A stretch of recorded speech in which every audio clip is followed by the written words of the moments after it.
শবে বরাতের রাত্রের ব্যাপারে হাদিস শরীফে এসেছে যে সেই রাত্রে আল্লাহ তাআলা তার সৃষ্টিজীবের প্রতি বিশেষ দৃষ্টি দান করেন এবং সমস্ত সৃষ্টিজীবকে মাফ করে দেন।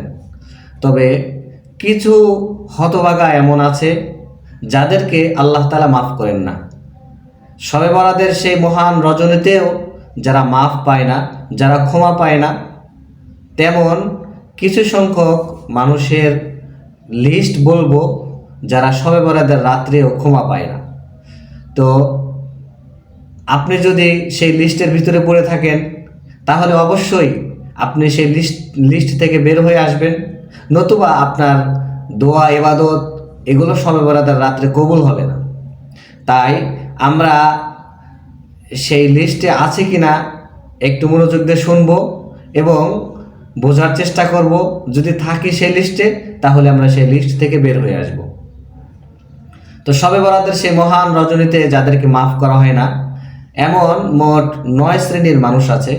সেই 9 শ্রেণীর মানুষের মধ্যে প্রথম প্রকার মানুষ হলো মুশরিক, যারা আল্লাহ তাআলার সাথে শিরিক করে, তাদেরকে আল্লাহ তাআলা সেই রাত্রেও মাফ করবেন না। তো আপনি যদি মুশরিক হয়ে থাকেন, আপনি যদি শিরিক করে থাকেন, তাহলে সেই শিরিক করা বন্ধ করে দিবেন, আল্লাহ তাআলার কাছে তাওবা করবেন। আর দ্বিতীয় শ্রেণীর মানুষ হলো হিংসুক, যে হিংসা করে, অন্যের ক্ষতি চায়, আল্লাহ তাআলা সেই রজনীতে তাকেও মাফ করবেন না। তৃতীয় শ্রেণীর মানুষ হলো জাদুকর, যারা জাদুর মাধ্যমে অন্যের ক্ষতি করে, তাকেও আল্লাহ তাআলা মাফ করবেন না। আর চতুর্থ শ্রেণীর মানুষ হলো মদ পানকারী, অর্থাৎ যারা মদ পান করে, শরাব পান করে, তাদেরকেও আল্লাহ তাআলা মাফ করবেন না। পঞ্চম শ্রেণীর মানুষ হলো জিনাকারী, যারা জিনা করে, তাদেরকেও আল্লাহ তাআলা মাফ করবেন না। বর্তমান সমাজে জেনার ছড়াছড়ি চলছে, তো যারা এই খুবই একটা জঘন্য খারাপ কাজে লিপ্ত আছেন, তারা এই খারাপ কাজ থেকে দূরে থাকবেন, এই খারাপ কাজ থেকে ফিরে আসবেন এবং আল্লাহ তাআলার কাছে তওবা করবেন। তাহলে আশা করা যায় শবে বরাতের রজনীতে আল্লাহ তাআলা আপনাকে মাফ করে দিবেন। আর 6 নাম্বার প্রকার হলো আত্মীয়তার সম্পর্ক ছিন্নকারী, অর্থাৎ যারা আত্মীয়তার সম্পর্ক ছিন্ন করে। আপনার অনেক স্বজন আছে, অনেক আত্মীয় আছে যাদের সাথে আপনি যোগাযোগ করেন না, যাদের সাথে আপনার সম্পর্ক নেই, সম্পর্ক নষ্ট হওয়ার মতো অবস্থা তৈরি হয়ে গেছে, অথবা আপনি ইচ্ছে করে সম্পর্ক নষ্ট করে দিয়েছেন। তো আপনি যদি এমন মানুষ হয়ে থাকেন যে আপনার আত্মীয়তা সম্পর্ক নষ্ট করেছেন, তাহলে আপনি তাদের সাথে আত্মীয়তার সম্পর্ক পুনরায় জোড়া লাগাবেন, তাহলে আশা করা যায় আল্লাহ তাআলা আপনাকে মাফ করে দিবেন।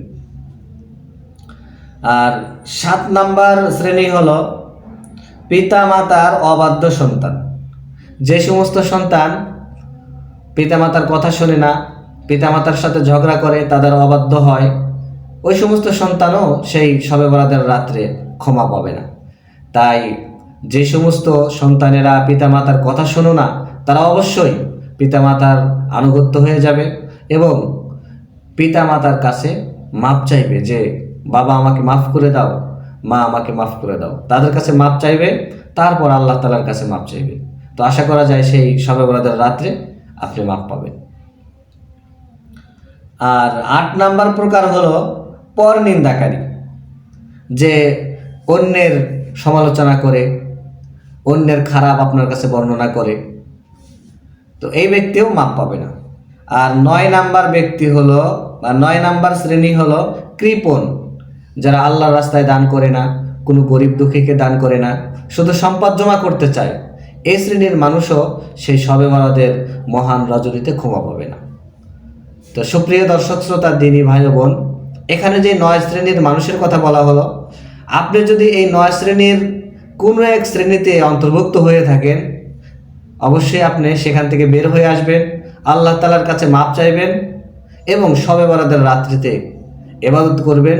তাহলে আশা করা যায় সেই রাত্রে আপনি মাপ পাবেন এবং শবে বরাতের যে মহান রজনী, যে রজনীর ব্যাপারে বলা হয়েছে লাইলাতুল বারাআহ, অর্থাৎ মুক্তির রাত, যে রাত্রে মানুষ মুক্তি পায়, সেই রাত্রে আপনি মাপ পাবেন এবং সেই রাত্রে আল্লাহ তাআলা আপনাকে ক্ষমা করে দিবেন।